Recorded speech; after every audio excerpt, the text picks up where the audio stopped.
I'm Dan Kurtz-Phelan, and this is the Foreign Affairs Interview. You cannot win a war and you cannot survive when you are an intimidated nation like Israel without a national strategy, and we don't have a national strategy.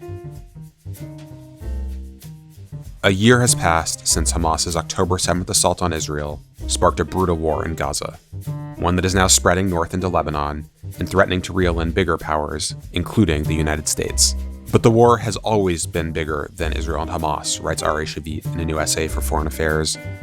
In his view, and in the view of many Israelis, the main threat, not only to Israel but also to the free world, is Iran, backed by Russia and China.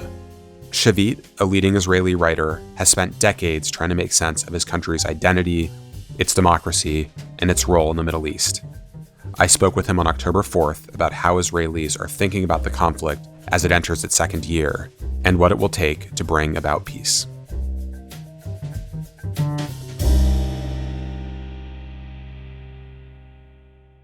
Ari, thank you for being here, and thank you for the powerful piece that you just published in Foreign Affairs on the one-year anniversary of the October 7th attacks.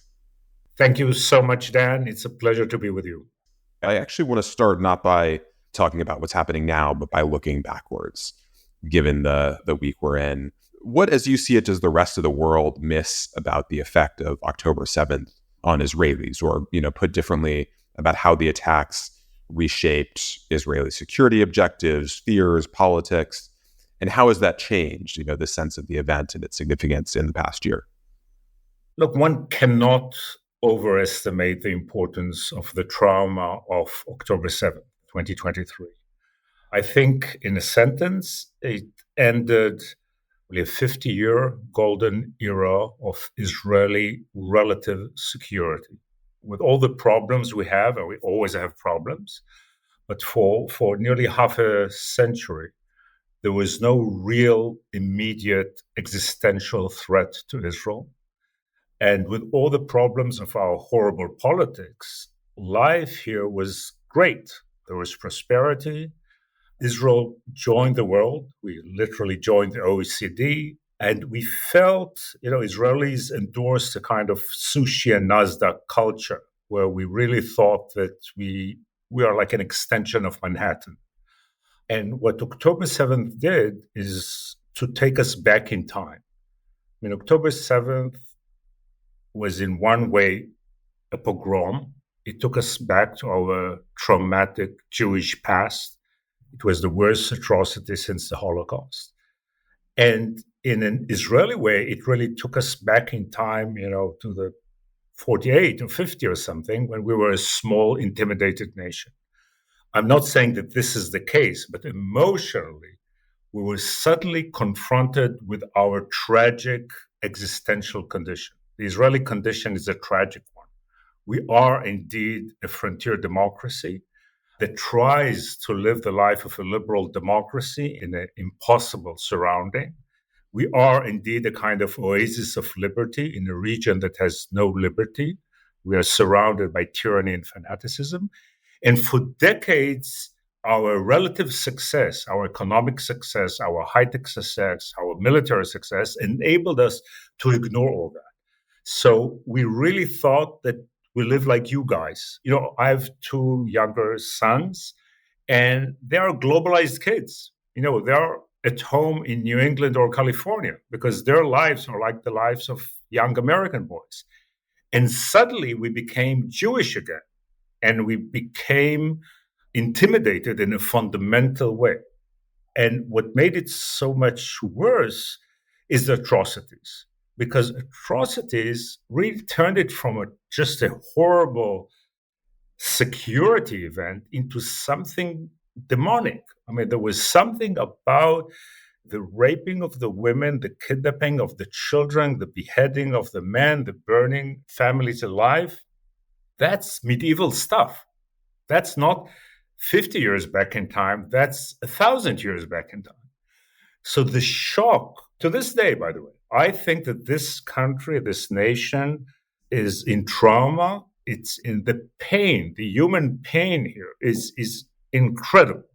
But the essence of it is really that suddenly we realized that our life is very different than we thought, that we lived in a kind of illusion, and we have to go back to basics. I think we last met in Tel Aviv in early 2020, and that was certainly the part of Israel where you can feel like you're in New York or in a European city. And I was struck when we spoke then that there was some discussion in Israeli politics of some of the regional security threats, Hezbollah, Iran at that point. But the Palestinian issue, which is in some ways at the core of that tragedy, had almost completely fallen out of political discourse. There were things happening on the ground in the West Bank. There was kind of annexationist pressures and settlement development and everything else. Gaza was before October 7th, of course, but conditions in Gaza were not exactly idyllic for lots of reasons. But that was not a particularly salient issue in Israeli politics. Absolutely. I'll say this. I think that part of this state of mind was that Israelis felt they managed to escape the Middle East. I think there was some sort of illusion here. We lived somewhere between Mykonos and Ibiza, Amsterdam, and New York. And suddenly the Middle East was here. Now, regarding the issue you referred to, there was blindness all around. Now, regarding the Palestinian issue, there was right-wing blindness and there was left-wing blindness.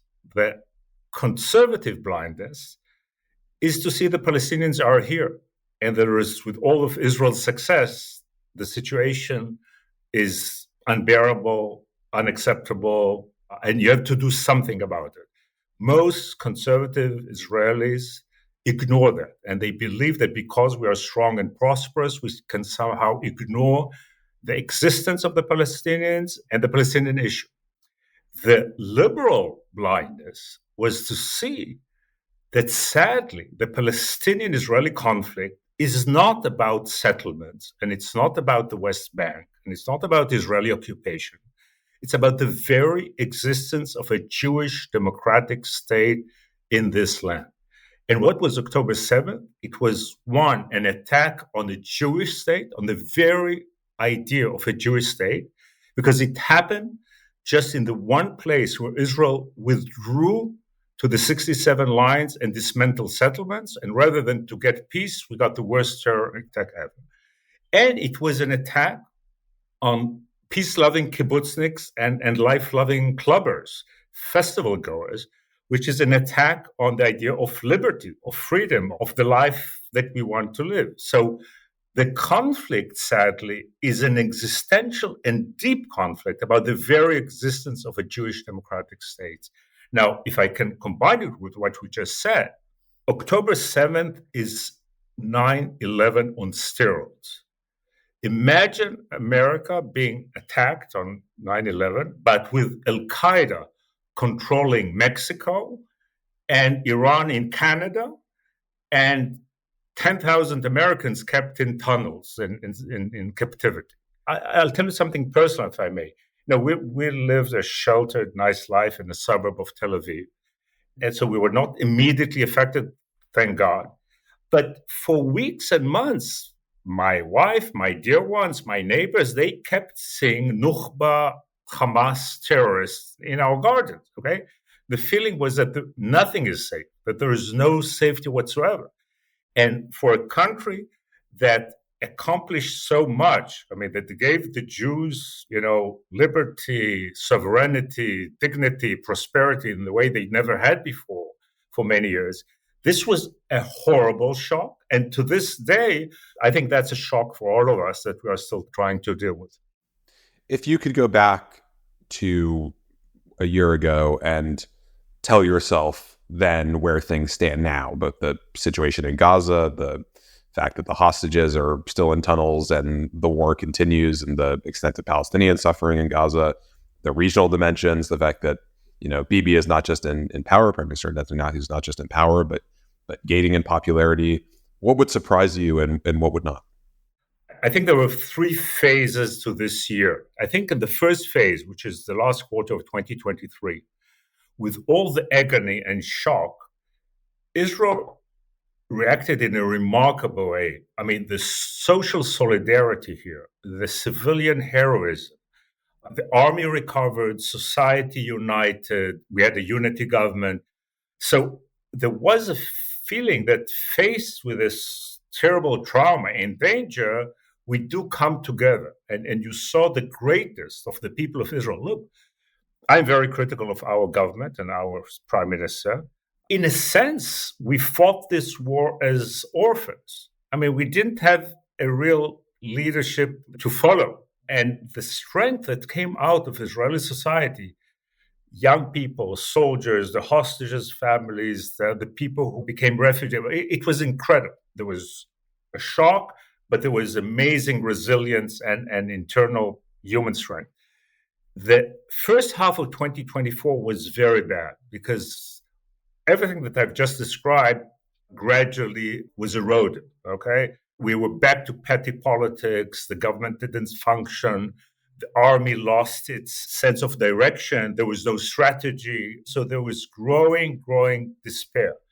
I think that the last month or two, within 10 days, between September 17th and September 27th, Israel changed its image in the region and in the mind of its own citizens. I mean, the success, what happened in the north, we don't know yet where it's going. But the fact that after having so much failures in every way, political failures, strategic failures, military failures in the south, suddenly the war in the north was handled with amazing intelligence, with mind-boggling accuracy and technology. And Hezbollah, that seemed much more dangerous than Hamas, and probably still is, was hit in such a way that suddenly there is a new feeling of strength. First of all, regarding our neighbors and our enemies, Israeli deterrence is back. I mean, Israel cannot live without very strong deterrence. And deterrence was cracked in October 7th, and we didn't manage to rebuild it. Now it's back. There are a lot of danger. There are great risks ahead. Now, I try to tell my fellow Israelis, beware. Don't become too euphoric. Don't become too vain again. Don't think that we can do everything. But in a sentence, there was such a feeling of danger and almost helplessness, which is contrary to the Israeli DNA. And now there is a sense that definitely the army and the capabilities of Israel are back. The political problem is still there. So definitely one of the many things that surprised me is the fact that the government, Netanyahu's government, is in power, that there is no political change in sight. If you had told me that 1,200 people will be slaughtered in such a way, we'll have a year-long war, and still we will have the same government, and there will be no political change, I think that's a shocking surprise. Israel is a very confusing country. It's a very complex human historical phenomenon. One of the striking features of Israel is that what I call real Israel is amazing.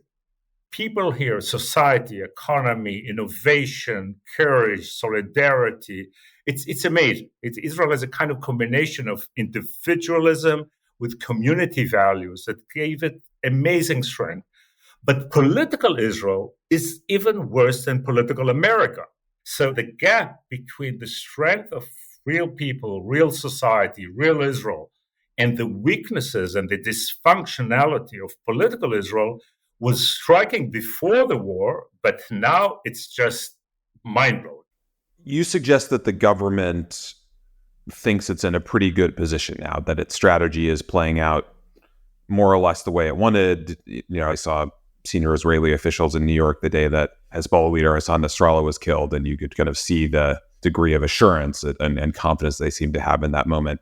You argue in the piece that that confidence is unwarranted, that despite a lot of those successful strikes, despite everything that they would point to as having restored deterrence, that the strategic picture, when you really step back, looks quite grim. What's the cause for pessimism? So one of my claims in the piece is you cannot win a war and you cannot survive when you are an intimidated nation like Israel without a national strategy. And we don't have a national strategy. We didn't have one before. That's led to October 7th. And we actually didn't forge one until now. My claim, if I may say, is the following. We all have to understand that this is not about Israel and Hamas. That was just the symptom that erupted. What we have here is a three-tier war, in a sense. You have the local level or sphere of Israel-Hamas, you have the regional level of Iran, and you have the global level of the Chinese, Russian, North Korean, Iranian axis attacking world order. And Israel went down into the local level. So in my mind, the real significance of October 7th, beyond the Jewish and democratic aspect, is that it was an attack on the free world. It should have been perceived as Ukraine too, at the very least, because you have a systematic attack. What you see now, that Iran is the source of instability, and I would even say the source of evil in the Middle East. Iran, I'm talking about the regime, not the people. I'm a great believer in the Iranian people. I think there is a lot of hope and promise in the Iranian people and their culture and their nation. But the regime in Iran proved to be much more dangerous than we all thought. And their idea was, and they were serious about it, to destroy the Jewish state, to enslave the Arab world, and to confront the West. Now, many people in the West thought this is fantasy, this is not serious. It's dead serious. It's dead serious. So the real significance of October 7th is not only for Israelis and Jews, it's for the entire free world that was suddenly faced with a coalition. And again, you had the radical, brutal barbarity of Hamas, but that was supported, funded by Iran. And Iran is supported by Russia, which is supported by China. So I think that you didn't have to be Israeli or pro-Israeli, Jewish or pro-Jewish. Forget about that. This is a global issue. And it was a greatest failure in my mind of my government that it's failed to tell that story because it was so preoccupied with a military campaign against Hamas that it totally overlooked the Iranian dimension and the global dimension of this conflict. And in my mind, as sadly the war begins its second year, this is the time to redefine it. It should not be Israel against Hamas. It should be the free world against the forces attacking it. Now, in order to do that, Israel, my government, has to deal with the Palestinian issue because there is no way that the West, that North America and Europe and the like-minded nation will be our allies in a war to protect democracy when we are perceived as an occupying power. Now, never mind what's right and what's wrong about the issue of occupation. We can discuss that. Israel should have a year ago, and it must today, do something on the Palestinian issue, not because that can be solved tomorrow, but we have to prove that we are really part of the free world, that we fight this war in the name of liberty and for liberty for real, not as propaganda. Israel has to bring into this alliance a real willingness to deal with the Palestinian issue in a realistic and creative way. And America and NATO and the West have to understand that this is not some local battle of two tribes in the Middle East. This concerns every family in Pittsburgh and in Portland, Oregon, and in Austin, Texas. It's true. It's not some sort of Israeli propaganda. And I'm shocked but the failure of my government, specifically my prime minister, to tell that story. And in a sense, I think that that's what drove me to write this piece, because I've been living with this frustration for a year, beyond the grief, fear, drama, that there is a story here that was not told, which to me seems self-evident.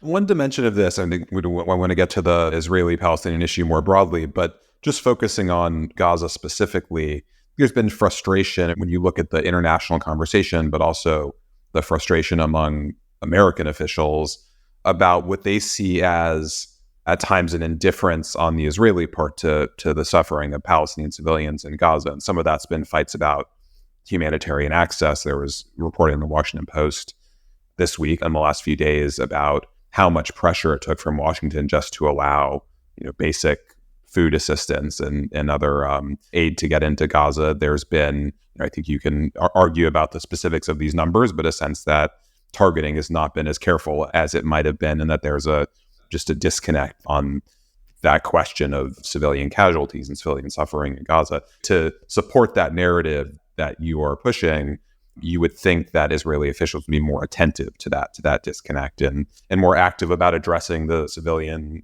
harms in Gaza. So let me, if I may, say something in defense of my country and then critical of the policies of my government. So in defense of my country, I want to remind anyone listening to us that when President Obama led the campaign against terror, thousands and thousands, I think more than 20,000 civilians were killed by American drones and American-supported activity. War is not pretty. And war against terror, against people who hide behind civilians, is a challenging war. And in Mosul, American-supported forces killed, I think, 9,000, 10,000, no one knows to this day how many, in order to defeat ISIS. So I find it disturbing when some people don't accept the fact that when Israelis have to defend themselves, bad things happen. So I ask people to judge Israel in the way they would have judged other democracies fighting such a war. I think that my main criticism of my government is the fact that it didn't give a horizon of peace to this war. Where you're going into such a cruel, brutal war, you have to promise your own people, your neighbors, and the world that it's leading somewhere. Okay? If the Netanyahu claim is that the Hamas people are Nazis, are the new Nazis, and I think he has a good point. So if you want to fight in the same way that America fought Germany in 1944, you have to promise an Adenauer future. You have to promise where is it going. You have to promise that you are going to free the Palestinians themselves from the tyranny of Hamas. You have to put it as a part of a larger campaign for the good. And then people will understand the fact that you find yourself having to do brutal things because they know at heart that you're fighting for peace and for goodness and for a better future. The failure of the Israeli government to put such a horizon is, in my mind, a major mistake and a moral failure. I think that the future for Gaza, I think we need to rebuild Gaza after the war, and we need to rebuild a demilitarized and de-radicalized Gaza. Hamas is totally unacceptable. These people are too dangerous, too brutal. We need a post-Hamas regime. But we have to offer a future for the people of Gaza with all the suffering they are experiencing. So I'm a great believer in the United Arab Emirates. I think that MBZ is one of the most promising leaders in this region because he deals with all this radicalism in a very sober, intelligent, insightful way. And I think that if we will have a kind of Emirates-led Arab coalition that will be responsible for the rebuilding of Gaza, that Israel can hand it over to them. Because one, they and the other Gulf countries have the resources. They have the billions and tens of billions of dollars needed to rebuild Gaza. Two, they know how to build. We saw the miracle that happened in the Gulf in the last 20, 25 years. And three, which is probably the most important of all, they know how to deal with radical, so to speak, religious forces. I would begin the rebuilding of Gaza with building 500 shining, moderate mosques. You need to address the identity and religious issues. So you have to give the people of Gaza, you have to give them life, you have to give them livelihood, prosperity as much as possible, but you also have to offer them something that brings a kind of promising, there is so much impressive, moral, moderate Islam all around. Bring that into Gaza, because Gaza will not become Denmark, and it will not be San Francisco. Okay, the horizon for Gaza will be Dubai. I think that's the best we can hope for. Don't get me wrong. Definitely, you will need a Palestinian element there. But I agree that the Palestinian Authority, which I'm happy they're in the West Bank and helping us fight terror and helping their citizens, I don't think they are strong enough to rebuild Gaza. So the good news in the Middle East is Arab modernity, moderate Arab modernity. It's amazing good news. The bad news, we're in a competition between radical Tehran and all the Arab modernity all around us. If we give Gaza to the moderate Arabs to work with moderate Palestinians to build a moderate Palestinian entity in Gaza, I think we'll know what we are fighting for, and I think we'll be giving everybody all around some hope. And again, the main point has to be that we must free the Palestinians themselves from the radicalism and brutality of Hamas. When I hear you talk about a political future for political horizon for Palestinians, I think when most Americans and U.S. officials hear that, their minds go to a two-state solution, right? That to the rest of the world is the kind of essential ingredient to any better path. And that's true for Israel's security, for its identity as a Jewish democracy, as you said earlier, for Palestinians, for U.S. interests, for this, enormous strategic prize for Israel of normalization with the Arab world. And yet that seems like a third rail to Israelis at this moment. There's very little political support. There's little chance of it gaining any traction. And this whole question of how you frame the kind of narrative that you laid out earlier. We all have to understand, on the one hand, Israelis have to understand that with all the pain and the suffering and the trauma they went through, they cannot ignore our Palestinian neighbors and think that just power and force will solve other problems. But the international community has to acknowledge the fact that the attempt to bring about the old two-state solution, as it was framed in the 1990s, didn't work. So this theory was tried so many times and it failed. I think it calls for creative thinking. We have to understand that on the one hand, we have to prevent the one-state disaster. One state is morally flawed, politically flawed. They tried one state in Syria, they tried one state in Lebanon, doesn't work. The attempts from the extreme right and extreme left to endorse a one-state solution is totally wrong. But those of us who believed in the two-state solution have to understand that what we offered and what we believed in had some flaws when it came to reality. So we need some creative ideas of how to go in that direction, but without trying the hope that from such a deep, cruel conflict, you can jump to a total peace of two states that will be tomorrow morning, that will live in peace. We tried that. It didn't work. You will need a profound political conversion with both people in order to have peace. Right now, we are in a very bad situation. So Palestinians will have to acknowledge, definitely to reject extremism and radicalism, but also to acknowledge in a profound way the legitimacy of a Jewish democratic state in this land. And Israelis will have to get out of their blindness, or those Israelis who don't see it, and see that we have neighbors here in this country that we have to find a way to coexist with in a fair and respectable way. We'll be back after a short break. And now back to my conversation with Ari Shavit. Let's turn to the regional picture, and I do this with some hesitation given how much the situation could change within hours, let alone within days. Part of the disconnect that you're getting at here is that when lots of people outside of Israel look at what has happened over the last year, they see it kind of narrowly in terms of Israelis and Palestinians, and Israel in that context is clearly the more powerful party.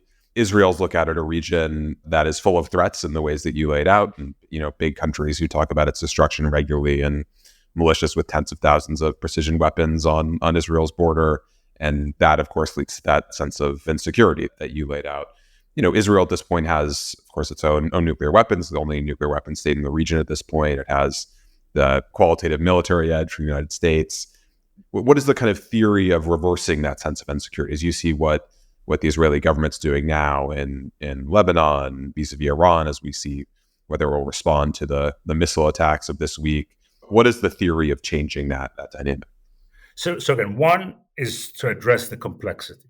And the complexity is that, on the one hand, occupation is unacceptable and should be dealt with. But you have to understand that Israel is an intimidated nation. So both occupation and intimidation are unacceptable. If Israelis will really be safe, believe me, we'll have an overwhelming majority here for peace in whatever way. So the first thing, if you want Israelis to move forward, to take a leap of faith again, you have to address their legitimate fears to understand this almost tragic Israeli condition. But if you look at the Middle East and in international affairs, you have to understand that without Israel being very strong, we will never have peace. Anywhere in the world, you need strength in order to survive and succeed. In the Middle East, it's essential. You cannot survive a day. I'm a great admirer of David Ben-Gurion, the founder of Israel, and he talked about the two elements. We need strength, but we need justice. We need justice on our side, or in our terms today, we have to be on the right side of history. We have to capture the moral high ground, but at the same time, we have to be strong. If we will be weak, we will be massacred. And if October 7th taught us something, that it's not a metaphor, it's not a cliche. If Israel will be weak, we will all be slaughtered. Look, Israel is at the forefront, and we are endangered more than anyone else right now.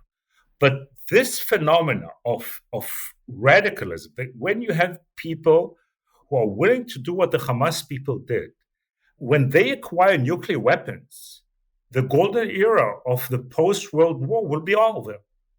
And this is why the issue of the Iranian nuclear weapons is crucial not only for Israel, but to everybody, because you see that there is this extremism and radicalism that really indeed attacks our world. What we have to understand that if Iran goes nuclear, it won't be Iran going nuclear. Within a year or two, Saudi Arabia will go nuclear, Egypt will go nuclear, Algeria will go nuclear, Turkey will go nuclear. You will have a multi-nuclear system, something we never tried before, in the world's most unstable region. And that will spread to third world countries, to Africa, to Asia. So I think that actually my prime minister was right when he talked about the Iranian nuclear issue for many years. His major mistake that he made it an Israeli issue. It's not an Israeli issue.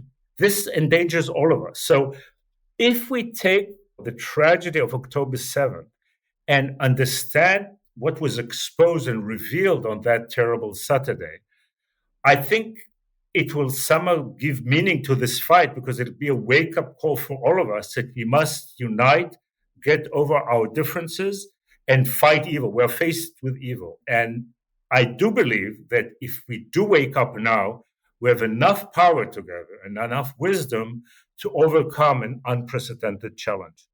Let me close by talking about, kind of getting at the kind of theories of victory that would get us to that outcome. What do you think Prime Minister Netanyahu's theory of victory is? If he succeeds over the next 6 months in doing what he hopes to do, what would that look like? What would that achieve in terms of Israeli security going forward? And then how would you change that if you could adjust the theory of victory that your own country's government has at this point? What would you adjust? I actually think that I'm very critical of a lot of his leadership in many ways. But I think that actually, in a sense, what he wanted as victory is not that different from many other players, because I think Netanyahu really wanted the peace deal with Saudi Arabia. He did the Abraham Accords, and he should get the credit for that. And he wanted to complete that with a peace agreement with Saudi Arabia. He thought that that will give Israel prosperity and security, and that will encircle Iran and put Iran on the defensive. And in this sense, the Israeli center-left, the Israeli military and strategic establishment, and Mr. Netanyahu are not that much apart. The problem is that the crazy Israeli politics, the fact that he's kept hostages by Mr. Smotrich and Mr. Ben-Gvir, doesn't allow him to pay in Palestinian currency, which is so essential to have that deal.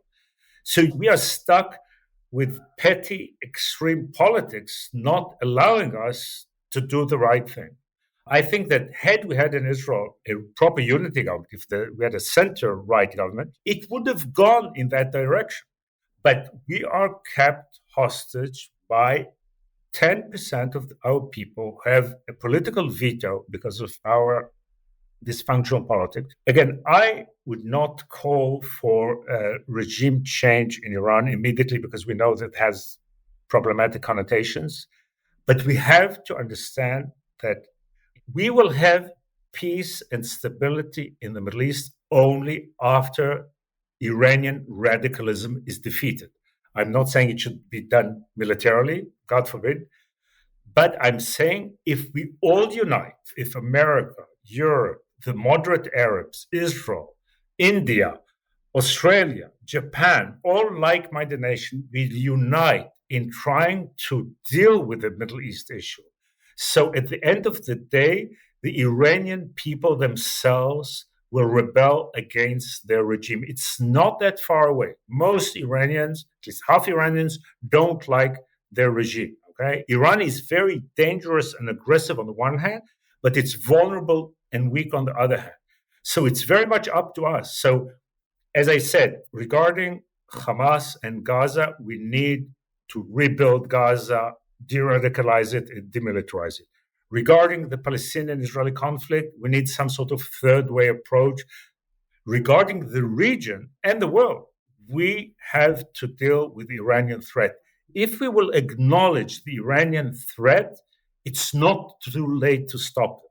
If we will wait and Iran will get nuclear, the price of stopping it will be 10 times, 100 times higher. So in my mind, to talk about the theory of victory and the theory of peace are the same.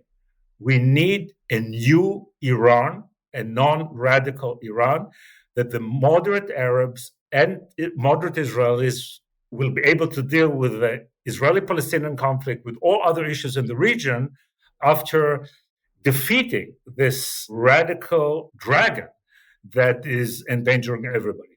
Ari Shavit, thank you for the piece you wrote for Foreign Affairs. It's called What Israel Lost, and thank you so much for joining me today. Thank you very much.